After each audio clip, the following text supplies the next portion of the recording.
करते हैं board paper 2024 compartment board paper से क्वेश्चन नंबर 28 का ए पार्ट। तो यहाँ पे कह रहे हैं कि if a hexagon PQRSTU circumscribes a circle, prove that PQ plus RS plus TU is equal to QR plus ST plus UP। तो यहाँ पे जैसे कि हमने ये डायग्राम बना रखा है और इसमें हमने इसकी लेबलिंग करी है। जो हेक्सागोन है ये PQRSTU है और ये इस सर्कल को सर्कमस्क्राइब कर रहा है और इसको टच कर रहा है पॉइंट ए पे, बी पे, सी पे, डी पे, ई पे और एफ पे। और हमें प्रूफ क्या करना है, जो इधर ये लेफ्ट हैंड साइड में जो आपको दिख रहा है इसे राइट हैंड साइड के बराबर करना है। तो करते हैं इस क्वेश्चन को प्रूफ। बट इस क्वेश्चन को प्रूफ करने से पहले मैं चाहूँगा कि इस वीडियो को फुली वॉच करना और क्वेश्चन अगर आपको समझ में आता है तो इस वीडियो पे लाइक और कमेंट जरूर करना और मुझे मोटिवेट करने के लिए चैनल को सब्सक्राइब जरूर करना। तो करते हैं इस क्वेश्चन को सॉल्व। तो यहाँ पे सबसे पहले जो गिवन पार्ट है वो हम लिख लेते हैं। Given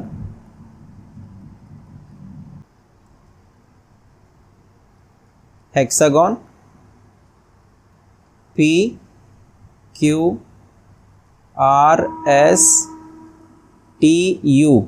circumscribes a circle,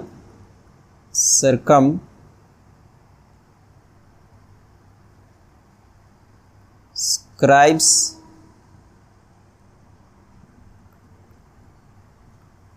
a circle with center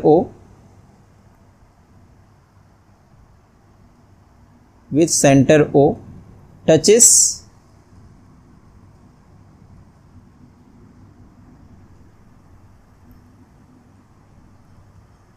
it at points A, B, C, D, E and lastly at F। और हमें प्रूफ क्या करना है, to prove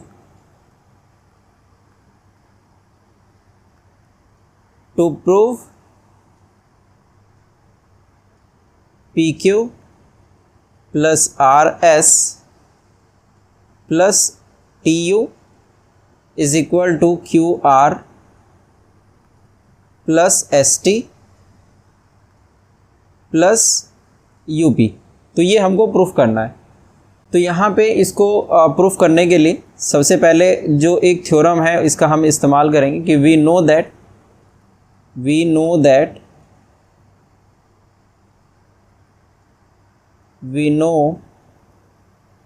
that length of tangents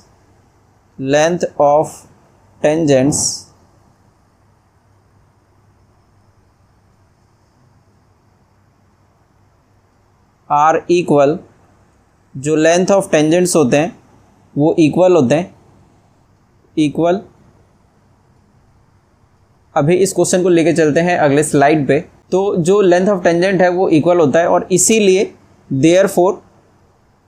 therefore अगर हम इस P पॉइंट से, जो एक्सटर्नल पॉइंट अगर P है, तो अगर हम इसके इधर से देखें तो जो PF है वो इस PA के बराबर हो जाएगा। और जो हमको एक बार जो प्रूफ करना है एक बार हम और यहाँ पर लिख लेते हैं जिससे कि हमें अंदाज़ा रहे कि हमें प्रूफ क्या करना है। To proof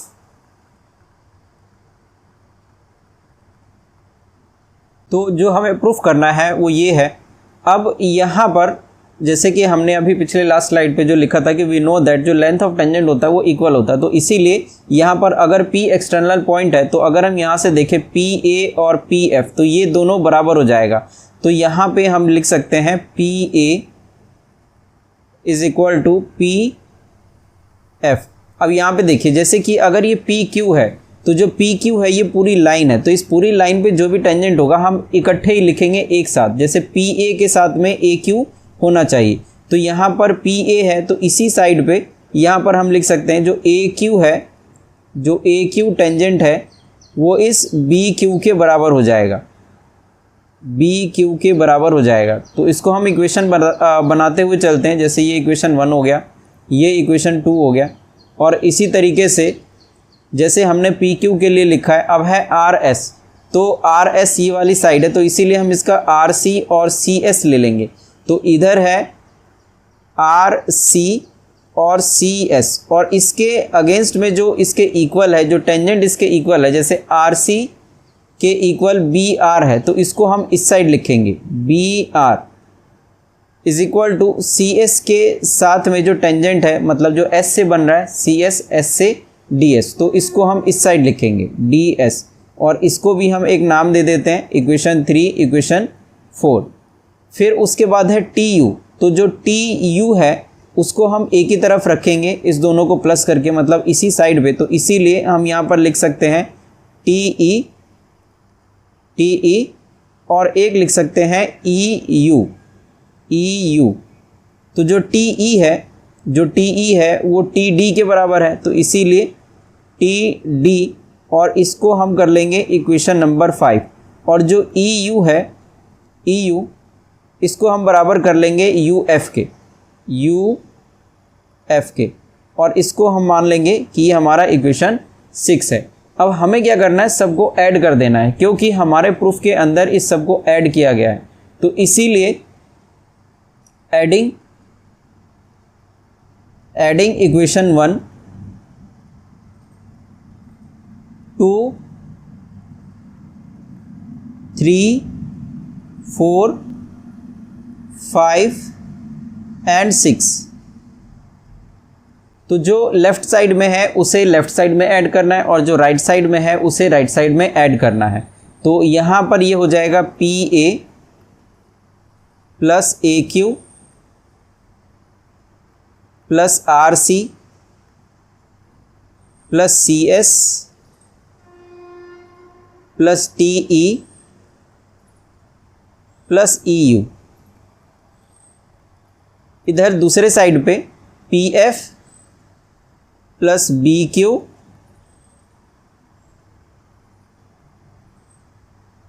plus B R और D S, B R plus D S plus T D और U F, T D plus U F, इस तरीके से। तो अगर यहाँ पे P A plus A Q करें, P A plus A Q अगर हम इसको प्लस करें, क्योंकि हमने लिखा ही इस तरीके से है कि दोनों प्लस करके पी क्यू बन जाए, जो ये है प्रूफ के अंदर, तो इसीलिए ये हो जाएगा P Q plus R C और सी एस, आर सी और सी एस, तो ये बन जाएगा आर एस प्लस टी ई और यू ई, टी ई और यू ई, तो ये बन जाएगा टी यू, इस तरीके से। इक्वल में इसको एक बार हम इसको नीचे लेकर आते हैं, सबसे पहले is equal to P F. अब इस पी एफ के साथ में, जैसे यहाँ पर ये पी एफ है, इसके साथ में यू एफ ऐड होना चाहिए, तो इधर से पी एफ है और इधर से यू एफ है, तो इस दोनों को हम ऐड कर लेंगे, या सबसे पहले हम इकट्ठा करके लिख लेते हैं पी एफ और एफ यू, इस तरीके से, और फिर प्लस बी क्यू के साथ में बी आर, ये ठीक है, तो इसीलिए हम इसको ऐड एज इट इज़ लिख लेंगे, B Q plus B R, और डी एस और डी टी इसको लिख लेते हैं इकट्ठे, D S plus D T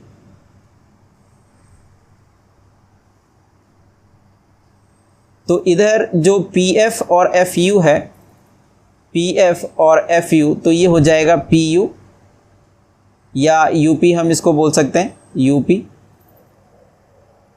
plus B Q और बी आर, बी क्यू और बी आर, तो ये हो जाएगा टोटल क्यू आर, वही चीज़ हम यहाँ पर लिख लेंगे क्यू आर, और plus D S plus D T, D S plus D T, ये हो जाएगा एस टी, तो यहाँ पर हम लिख लेंगे एस टी। तो ये जो इधर लेफ्ट साइड में था, ये same P Q plus R S और प्लस टी यू, हम इसको सेम लिख लेंगे। अब इसको अगर रीअरेंज करके लिखें तो ये जो लेफ़्ट साइड है ये बिल्कुल सही है, तो P Q plus R S और प्लस टी यू है इज इक्वल टू, ये लास्ट में है, जैसा कि हमें प्रूफ में हमने लास्ट में लिखा हुआ, तो इसे हम लास्ट में लिख लेंगे, क्यू आर को आगे कर लेते हैं, Q R plus S T और प्लस यूपी, जो ये है सामने आगे इसको हम पीछे लिख लेंगे यूपी। तो इस तरीके से जो ये क्वेश्चन है इसको हम प्रूफ कर सकते हैं। तो जो हमको प्रूफ करना था ये प्रूव्ड हो गया, तो यहाँ पर हम लिख सकते हैं हैज़ प्रूव्ड, हैज़ प्रूव्ड। तो आई होप कि आपको ये क्वेश्चन समझ में आ गया होगा। मिलते हैं नेक्स्ट वीडियो में। Thank you so much.